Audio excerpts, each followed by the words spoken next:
சனி திசை பருவத்தில் உழைக்கக்கூடிய வயசுல வந்தவங்க கொடுத்து வைத்த நபர்கள். 6ஆம் இடத்துல தானே பரிவர்த்தனையாகி உட்காந்துருக்காப்ப 6ஆம் இடத்து பலன்களை தானே அவர் செய்வார். கடன், நோய், எதிரி, வம்பு வழக்கு, அசிங்க அவமானம் அதை தானே கொடுப்பாரு. 5ஆம் அதிபதியாக அதிர்ஷ்ட ஸ்தானாதிபதியாக வர்றதுனால அவருடைய ஸ்தானத்தை தொடர்பு கொள்றதுனால அதிகாரம், அந்தஸ்து, பதவி உயர்வு, பண உயர்வு இது போன்ற விஷயங்களை அவர் கொடுக்க தாங்க செய்வார். அது அனைவருக்கும் வணக்கம். ஓம் நமச்சிவாயா. இன்னைக்கு நம்ம பார்க்க போற ஜாதகம் வழக்கம் போல கன்சல்டிங் வந்த ஜாதகம் தான். என்ன வேலையில, அதாவது என்ன தொழிலில் இருப்பாரு, தசாபுத்தி அமைப்புகளை வச்சு இப்போ அவருடைய நேரம் எப்படி நடந்துட்டு இருக்கோம், தொழிலை விரிவாக்கம் பண்ணலாமா, இது போன்ற நுட்பமான நுணுக்கமான நிறைய விஷயங்களை வரிசையாக பார்க்க போகிறோம். அதுக்கு முன்னாடி இளைய தளபதி விஜய் தளபதியாக மாறி அதுக்கப்புறம் இப்போ தமிழ்நாட்டு முதல்வராக இருக்காரு. அவர் முதல்வர் ஆகிறதுக்கு, அதாவது எலெக்ஷனுடைய ரிசல்ட் வர்றதுக்கு முன்னாடி, தேர்தலுக்கு முன்பாகவே 2 மாதங்களுக்கு முன்பே அவருடைய லக்னத்தை சந்தேகப்பட்டு, அவர் கடக லக்னம் கிடையாது, சிம்ம லக்னம் தான், 20 நிமிடம் கழிச்சு பிறந்திருப்பாரு. 51 வயசு ஆகுது. 51 வருஷத்துக்கு முன்னாடி 20 நிமிடம்லாம் அவ்வளோ அக்யூரேட் கிடையாது. அப்படிங்கிறதுல 20 நிமிஷம் கழிச்சு அவர் சிம்ம லக்னத்தில் பிறந்திருந்தால் தான் வெற்றி பெறக்கூடிய வாய்ப்புகள் இருக்குங்கிறத அந்த ஆதிபத்திய காரகத்துவங்கள் ரீதியாக லாஜிக்கலாக விளக்கியிருப்பேன். அந்த வீடியோ இந்த வீடியோடைய டிஸ்கிரிப்ஷன் லிங்க்ல இருக்குது. ஜோதிட ஆர்வலர்கள், ஜோதிடத்தை கற்றுக்கொடணும்னு நினைக்கிற மாணவர்கள் தாராளமாக போய் செக் பண்ணி பாருங்க. நிறைய ஜோதிட விதிகள் உங்களுக்கு புரிய அனுமதிக்கப்படும் சொல்லிக்கிட்டு இப்போ உண்மை ஜாதகம் வந்துகிட்டு இருக்குது. லக்னம் மேஷ லக்னம் 3 டிகிரி. மேஷ லக்னம் 3 டிகிரிங்கச்சிலேயே வயசு பார்த்தீங்கன்னா கிட்டத்தட்ட 45 வயது. அப்போ நான் ஃபர்ஸ்ட் லக்னத்தை தான் சந்தேகப்படுவோம். 12ஆம் இடத்துல சனி செவ்வாய் தொடர்பு இருந்தால் கூட குருவும் தொடர்பு கொள்றாரு. அப்போ பிறந்த ஊர்ல இருந்து எங்கெங்க இருக்கீங்கன்னா 15 வருஷம் வெளியில தான், கிட்டத்தட்ட 600 கிலோமீட்டர் தள்ளி தான் இருக்கிறாப்புல. அப்போ அந்த இது ஓகே ஆயிடுச்சு. அதுக்கப்புறம் தான் நான் பலன் சொல்லி ஆரம்பிப்பேன். சில கேள்விகளை கேட்டு எனக்கு லக்னத்தை திருத்தாமல் நான் பலன் சொல்லவே மாட்டேன்.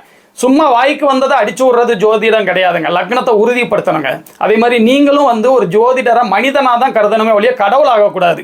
எல்லா ஜோதிடரும் நம்மளுடைய வாழ்க்கை சம்பவங்கள் அப்படியே புட்டு வச்சிருவாங்களான்னா கிடையாதுங்க. அப்படிலாம் சொல்ல முடியாதுங்க. சுபத்துவம் மட்டும் ஒரு பாவகத்தில் இருக்கும் பொழுது ப்ளஸ்ஸும், பாவத்துவம் மட்டும் இருக்கும் பொழுது மைனஸும், 2 கலந்து இருக்கும் பொழுது யாராக இருந்தாலும் தடுமாறக்கூடிய அமைப்புகளும், குடும்ப உறுப்பினர்கள் ஜோதிடமாக தனிநபர் மட்டும் கிடையாதுங்க, ஒரு குடும்ப இணை தான். மனைவி, குழந்தைகள், கணவன், அந்த இணைகோடு தான். எல்லாத்துக்கும் நல்ல நேரம் நடக்கும்போது ஒரு அபாரமான வளர்ச்சியும், ஒருத்தருக்கு மட்டும், அதாவது சம்பாதிக்கக்கூடிய வயசுல உள்ளவருக்கு மட்டும் நல்ல நேரம் நடக்கும் பொழுது பிற உள்ளவங்களுக்கு கொஞ்சம் கெட்ட நேரமாக இருக்கும் பொழுது அவங்களுடைய சம்பாத்தியத்தின் அளவை இவங்க தசாபத்தி மட்டும் இல்லை, அவங்க குடும்பத்தினுடைய தசாபத்தி அமைப்புகளும் குறைக்கும் அப்படின்னு சொல்லிக்கிட்டு இப்போ இந்த ஜாதகப்படி பார்த்தீங்கன்னா லக்னம் மேஷ லக்னம், மீதி உள்ள டிகிரி அமைப்புகள்லாம் நான் உங்களுக்கு கட்டத்தில் கொடுக்க சொல்கிறேன். மெம்பர்ஷிப் வீடியோ, அதோட என்னுடைய நேரடி மாணவர்களுக்கு மட்டும் அந்த பிறந்த நாள் பிறந்த நேரம் அதெல்லாம் தெரியும். அதாவது மெம்பர்ஷிப் வீடியோவில் மட்டும் பிறந்த நேரம் பிறந்த நாள் தெரியும். பொது வெளியில் விளக்குறவங்களுக்கு நான் அது போட முடியாதுங்க. ஏன்னா இந்த ஜாதகருடைய பிரைவசி கருதி அதை நான் பொது வெளியில் பகிர்ந்து கொள்ள முடியாது. அந்த அடிப்படையில் இவருடைய ஜாதகத்தில் கிட்டத்தட்ட 1981 பிறந்தவர். 81 நான் ஏகப்பட்ட வீடியோ போட்டிருப்பேன். அதில் குருவும் சனியும் நெருக்கமான டிகிரியில் கன்னி வீட்டில் இருப்பாங்க. மேக்சிமம் சனி சம்பந்தப்பட்ட தொழில்களில் தான் இருப்பாங்க. இந்த ஜாதகர் என்ன தொழிலில் இருப்பார்? சனி சம்பந்தப்பட்ட தொழிலில் தான் இருக்கணும். ஆனால் என்ன தொழிலில் இருப்பாருங்கிறத உங்களால் யூகிக்க முடியுதான்னு பாருங்க. சுக்கிரன் 19 டிகிரி, சூரியன் 26 டிகிரி. 9 டிகிரிக்குள்ள சுக்கிரன் சூரியனால அசங்க தோஷத்தை அடைவார். கிட்டத்தட்ட 6 டிகிரி 7 டிகிரி இருக்குது. அப்போ சூரியன் சுபத்துவ அமைப்புகள் இருக்கிறனாலையும் சிம்மம் சுபத்துவமா இருக்கிறனால அந்த மேனேஜர் 300 பேருக்கு ஒரு மேனேஜர். இவர் என்கிட்ட கேட்ட கேள்வியை என்னுடைய தொழிலை விரிவாக்கம் பண்ணணும்னு நினைக்கிறாங்க. இன்னும் மேற்கொண்டு ஆட்களை சேர்க்கலாமா, எனக்கு எப்படி இப்போ போய்கிட்டு இருக்குது தசாபுத்தி அமைப்புகள், நல்லா இருக்குமா இருக்காதாங்க, இன்னும் மேற்கொண்டு வேற தொழில் தொடங்கலாமா, என்ன தொழில் தொடங்கலாம் அப்படிதான் கேட்டாரு.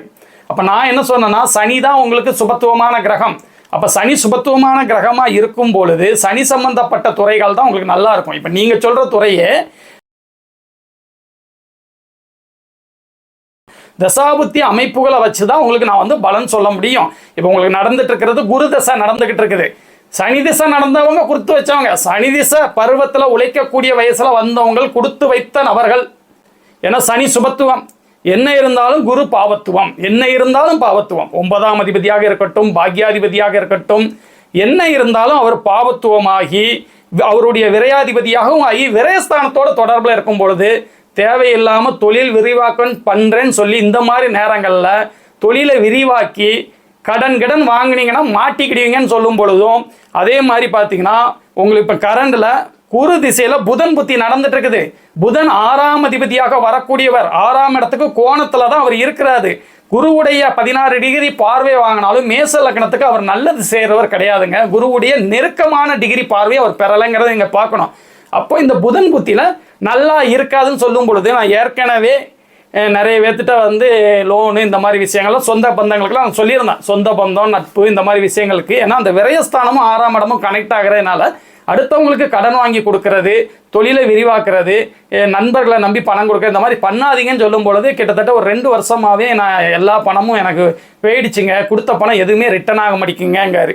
அதான் நான் சொன்னேன், ஒரு 2 வருடத்துக்கு முன்னாடியே நீங்கள் ஒரு ஜோதிடரை மீட் பண்ணியிருந்தீங்கன்னா உங்களுடைய புதன் புத்தி ஆரம்பிக்கிறத வச்சு அவங்களே பலன் சொல்லியிருப்பாங்கன்னு சொல்ல, இல்லைங்க நான் முதல் முறையாக உங்கள்கிட்ட தான் பார்க்குறேன், இது வரைக்கும் யார்ட்டையும் பார்த்ததில்லை அப்படின்னு சொன்னாப்ல. அதில் என்ன காரணம்னு பார்த்தீங்கன்னா, அந்த 6ஆம் அதிபதியாக தான் அவர் செயல்படுவார். நெருக்கமான டிகிரியில் குரு பார்த்துருந்தாருன்னா இதோடைய தாக்கங்கள் இன்னும் குறைவாக இருக்கணும் தான் எடுத்துக்கிடமே ஒழிய முழுசாக விலகிருமா? இல்லை, முழுசாக விலகாது. அதே நேரத்தில் என்ன நடக்கும்? அப்போ எனக்கு எப்பங்க சரியாகும்? புதன் புத்தி முடியணும், அதுக்கப்புறம் வர கேது புத்தி கொஞ்சம் பரவாயில்லாமல் இருக்கும். இருந்தாலும் அவரும் 6ஆம் அதிபதி இணைவில் தான் இருக்கிறாரு. அவரும் 6ஆம் அதிபதி இணைவில் தான் இருக்கிறாரு. இருந்தாலும் குருவுடைய நெருக்கமான டிகிரி அமைப்பில் இருக்கிறது இதை விட கொஞ்சம் பெட்டர் ஆகும். அதுக்கப்புறம் வரக்கூடிய சுக்கிர தசை 11ஆம் இடமான நியூட்ரல் ஸ்தானத்தில் இருந்தாலும், அதிநட்பு வீட்டில் இருந்தாலும், குருவுக்கு சஷ்டாஷ்டக அமைப்பில் இருப்பதுனால அந்த டைமும் சில விஷயங்கள் நெகட்டிவ். அந்த சஷ்டாஷ்டக தோஷத்துக்கு ஸ்தான பலமும் இல்லை, சுபத்துவம் இல்லை, அஷ்டங்க தோஷத்தில் தான் இருக்காரு. அந்த மாதிரி அமைப்புகளில் மறுபடி பிரச்சனைகள் வந்து தொடரதாங்க செய்யும். அதுக்கப்புறம் பார்த்தீங்கன்னா சூரிய புத்தி சஷ்டாஷ்டகத்துக்கு அந்த சுபத்துவம் விதிவிலக்கு, சுக்கிரன் அஸ்தங்கப்படுத்தின அந்த சூரியன் சஷ்டாஷ்டகமாகவே இருந்தாலும் அந்த டைமில் சில நல்ல பலன்களை லக்னத்துக்கும் அவர் வந்து 5ஆம் அதிபதியாக அதிர்ஷ்ட ஸ்தானாதிபதியாக வர்றதுனால அவருடைய ஸ்தானத்தை தொடர்பு கொள்றதுனால அதிகாரம், அந்தஸ்து, பதவி உயர்வு, பண உயர்வு, இது போன்ற விஷயங்களை அவர் வந்து அவர் கொடுக்க தாங்க செய்வார். அது வரைக்கும் கொஞ்சம் வெயிட் பண்ணுங்க, இன்னொரு 4-5 வருஷம் வந்து கொஞ்சம் வெயிட் பண்ணுங்க. அப் அண்ட் டவுனாக தாங்க இருக்கும், கலந்த வாழ்க்கை தான். அதாவது அப் அண்ட் டவுன் கலந்த வாழ்க்கை தான். உங்கள் மனசு சந்தோஷப்படுற மாதிரி நான் எதுவும் பலன் சொல்ல முடியாது. தொழிலை விரிவாக்கம் பண்ணுறதை பற்றியோ புது தொழில் ஆரம்பிக்கிறத பற்றியோ இன்னொரு 4 வருஷ காலத்துக்கு கொஞ்சம் அமைதியாக இருங்க, வேண்டாம். இப்போதைக்கு பெரிய முயற்சிகளை தொடங்கினீங்கன்னா உங்கள் தசாபுத்தி அமைப்புகளில் நெகட்டிவாக இருக்குங்கிறத அவருக்கு நான் புரிய வச்சேன். அவருக்கு ஜோதிடத்தை வந்து இப்போ தான் முதல் தடவையே கேட்குறாராம். இருந்தாலும் நான் சொல்கிறது வந்து அவருக்கு புரிஞ்சிருக்கு. இருந்தாலும் அவரால் அவருடைய ஆற்றாமை எப்படியாவது ஒரு வாயிலிருந்து ஒரு நல்ல வார்த்தை வந்துடாதாங்கிறக்காண்டி மறுபடி சரியாயிருமான்னு கேட்டாங்க. நான் சரியாயிரும், ஆனால் தசாபுத்தி அடிப்படையில் எப்போ சரியாகும், எப்போ சரியாகாது, எப்போ சரியே ஆகாது, எப்போ நல்லாவே இருக்கும் அப்படிங்கிறத அந்த பாவத்துவ சுபத்துவ கலப்புகளின் அடிப்படையில் அவருக்கு வந்து நான் வந்து லாஜிக்கலாக பலன் சொன்னேன். இந்த வீடியோவை மேபி அவர் கூட பார்த்துக்கிட்டு இருக்கலாங்க. என்னதான் இருந்தாலும் புதன் 6ஆம் அதிபதியாகி அந்த சுபத்துவ கலப்புகளில் இல்லைன்னு வச்சுக்கோங்களேன், அவர் பாவத்துவமாக இருக்கார். இப்போ அந்த குருவுடைய தொடர்பே அவர் பெறலை. சனியுடைய தொடர்பில் பாவத்துவமாக ஒரு ராகுவோட தொடர்பில் இருக்கிற மாதிரி நீங்கள் கற்பனை பண்ணிக்கோங்க. அப்போ மேச லக்னத்துக்கு இந்த புதன் நடந்தாருன்னு வச்சுக்கோங்களேன், இப்போ ஒரு பிரச்சனையை கொடுக்குறாரு, அது சரியாகுது. ஒரு பிரச்சனை வருது, சரியாகுது. எப்பங்க அந்த பிரச்சனை வராமல் இருக்கும் அப்படிங்கிறாரு.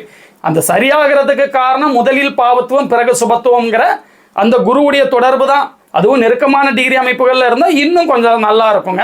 இப்போ பார்த்தீங்கன்னா பாவத்துவமாக அவருக்கு இல்லாமல் இருக்குது. பாவத்துவமாக இருந்தால் முதல்ல ஒரு பிரச்சனை வருது, சரியாகுதுன்னு சொல்கிறாரு. அந்த சரியாகுதுன்னு சொல்லக்கூடிய வார்த்தைகள் அங்கே வராமல் போயிடும். சரி ஆகாது அப்படிங்கிறது தான் உண்மை. இப்போ கூட ஒரு பரிவர்த்தனையில் இருக்கிறாரு, பரிவர்த்தனையில் இருக்கட்டும், பரிவர்த்தனையில் இருந்தால் என்ன தருவார்? காரக நன்மைகளை கொடுப்பாரு. அதே நேரத்தில் பார்த்தீங்கன்னா ஒரு 6ஆம் இடத்துல தானே பரிவர்த்தனையாகி உட்காந்துருக்காப்ப 6ஆம் இடத்து பலன்களை தானே அவர் செய்வார். கடன், நோய், எதிரி, வம்பு வழக்கு, அசிங்க அவமானம் அதை தானே கொடுப்பாரு. இந்த மாதிரி நம்ம நுட்பமாக நுணுக்கமாக அவங்களுடைய என்ன தசாபுத்திகள் நடக்குது அப்படிங்கிறதெல்லாம் மேட்ச் பண்ணி பலன் சொல்லும்போது நல்லாவே இருக்கும். குரு திசை யோகராகவே இருந்தாலும் ஒரு நெருக்கமான பாவத்துவ அமைப்புகளில் சனியுடன் இணைந்து இருக்கிறதுனால அவருடைய திசைகள் வந்து கொஞ்சம் தடுமாறுது. இருந்தாலும் எல்லை மீறாது. அவர் பாக்கியாதிபதி தான். அதனால அந்த பாக்கியஸ்தானத்துடைய பலன்களையும் அவர் தான் செய்யணுங்கிற அடிப்படையில் இப்போதைக்கு விரிவாக்கம் வேண்டாம். என்ன 6ஆம் வீட்டில் அமர்ந்திருக்காரு. அப்போ இந்த மாதிரி காலகட்டத்தில் நம்ம ஒரு கடனை வாங்கி தொழிலை விரிவாக்கம் பண்ணும்பொழுது அதில் மாட்டிக்கொள்ளக்கூடிய அமைப்புகளை அங்கே பாவத்துவம் ஏற்படுத்தும். சுபத்துவமாக இருக்கும் பொழுதும் கடன் தான் வாங்குவார் இந்த பாவங்கள் சந்திக்கும் பொழுது. ஆனால் மாட்டிக்கொள்ள மாட்டாருங்கிற அடிப்படையில் இப்போதைக்கு தொழில் வேண்டாம். இருக்கிற நபர்கள் அந்த 300 பேர் அது மூலியமாகவே நீங்கள் தொழிலை கண்டினியூ பண்ணுங்கள். மேஷ லக்னத்தில் பிறந்திருக்கிற காரணத்தினாலையும் குருவுடைய தசை நடக்கிற காரணத்தினாலையும் இவருக்கு சில தெய்வ வழிபாடுகள் வந்து நான் வந்து ரெண்டையும் மேட்ச் பண்ணி சொன்னேன். தெய்வ வழிபாடு பண்ணுங்க, கொஞ்சம் கை கொடுக்கும். ஜாதகத்தில் இப்படி தான் இருக்குது அப்படின்னாலும் அதை சரி பண்ணவே முடியாது அப்படிங்கிறதுக்கு நம்ம ஒன்றும் கடவுள் கிடையாதுங்க. கடவுள் நம்பிக்கை, எனக்கெல்லாம் கடவுள் நம்பிக்கை உண்டுங்க. அதனால் வந்து சில தெய்வ வழிபாடுகள் பணம் இல்லாமல் செலவு பண்ணாமல் சில தெய்வ நம்பிக்கையில் மட்டும் நான் சொல்லியிருந்தேன். அதேபடி வந்து இந்த ஜாதகத்தை உங்கள் கூட இன்றைக்கி பகிர்ந்துக்கிட்டது எனக்கு மகிழ்ச்சி தான். இதே மாதிரி நுட்பமான நுணுக்கமான ஜாதகங்களில் ஜோதிட ஆர்வலர்கள், ஜோதிட மாணவர்கள், ஜோதிடத்தை கற்றுக்கொள்ளணும் அப்படின்னு நினைக்கிறவங்க, ஜோதிடத்தை தொழிலாக செய்யக்கூடியவர்களுக்கு நான் வந்து ஒரு ப்ரீமியம் வீடியோ, அதாவது பார்த்தீங்கன்னா மெம்பர்ஷிப் வீடியோ போட்டுட்ருக்கேன். ப்ரைஸ் பார்த்தீங்கன்னா 299 அஸ்ட்ராலஜி கோர்ஸ்ன்னு இருக்கும். நீங்கள் தாராளமாக போய் ஜாயின் பண்ணுங்கள். உண்மை ஜாதகங்களை போட்டு டிகிரி அடிப்படையில் நான் வந்து நுட்பமான நுணுக்கமான பொது வழியில் சொல்லி கொடுக்க முடியாத சில ஜோதிட ரகசியங்களை அதில் நான் வந்து வெளிப்படுத்திட்டு இருக்கேன். தாராளமாக நீங்கள் வந்து விருப்பம் உள்ளவங்க போய் ஜாயின் பண்ணிக்கோங்க. இதே மாதிரி இன்னொரு நாள் ஒரு நல்ல வீடியோவில் நான் உங்களை மீட் பண்ணுறேன். ஓம் நமச்சிவாயா.